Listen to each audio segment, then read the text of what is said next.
Spencer, it was a battling performance today, a disciplined performance, I've got to say that, and that's with my neutral hat on. They battered you at times there, throwing balls in. I said at half-time, rather like watching Stoke City play, but you cope with it. You must be absolutely delighted with your performance. I just think it's a massive statement of intent from the dressing room. After the news we heard earlier this week with the 5 points, you've got a side who's won 4 games on the bounce before today, and the dressing room's every right to be very disappointed to be pulled back potentially into this relegation battle, and to come here and beat a side with the best home record in the league. I've been unbeaten since the beginning of September. I thought we were fantastic, and it was a real statement by everybody involved in the club that we're not going to let what happened before we all arrived bring us down. We are going to show absolutely every bit of guts and determination to make sure we're not dragged back into this relegation battle. Knowing that they got the lanky, tall Tom Jordan and Gary Elphick and 1 or 2 others, what was your plan today? Well, we set up in a certain way, and we were very conscious of the fact that there was a very big breeze. In the first half, we were into that breeze, and it was very difficult. Any type of opportunity, they could bomb balls into the box, and we had to be very disciplined, and we were. I don't think they created much. They had many opportunities to put us under pressure, and we dealt with it superbly under very difficult conditions. Obviously in the second half that wasn't the opportunity for them because we had the win behind us, and I think overall we just about deserved it. We created more chances, yes, at the dying death there. It sums it up. You've got Dan Bennett, who's not renowned for his defensive duties, puts in a flying block in the 3rd minute of stoppage time, and I'm just delighted for everybody involved in the dressing room because it has been a tough week. And it's a very strange feeling when we've won 4 games on the bounce until today to be in the situation we're in, and to come here. I've just said to them, I think it's our best result, no doubt. We were very disciplined, very organised. The game plan worked very well. They're a very quality side with some really superb players, but we got about them. We didn't let them pass the ball particularly well. As I said, the conditions were difficult, and I'm just delighted for everybody.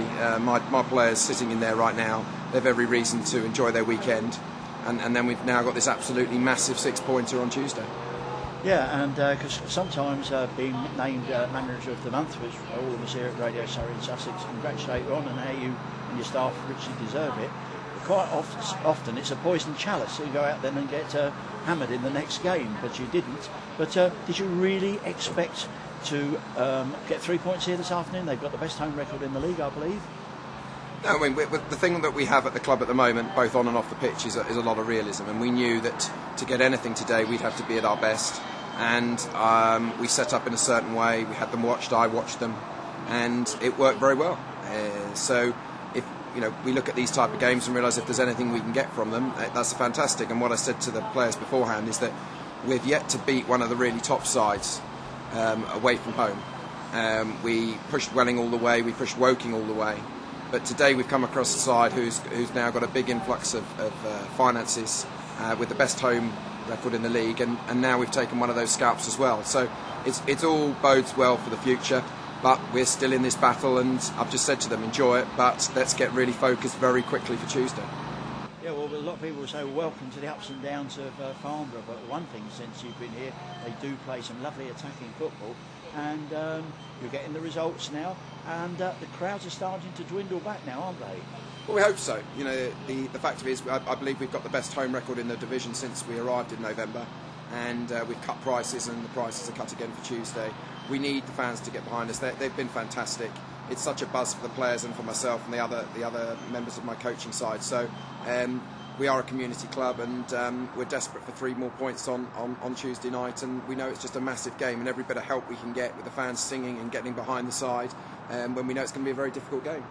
You must be delighted you got the Manager of the Month for the Blue Square South award, along with your team. I know you share it with them, but and it's well deserved. Are you going to go out on the beer and take them out for that? No, we turned around 10 days ago and thought that we were pretty much out of the mire, having got 9 points in 8 days. Then we've had this massive blow about the potential 5-point deduction. We are appealing, but appeals are notoriously difficult.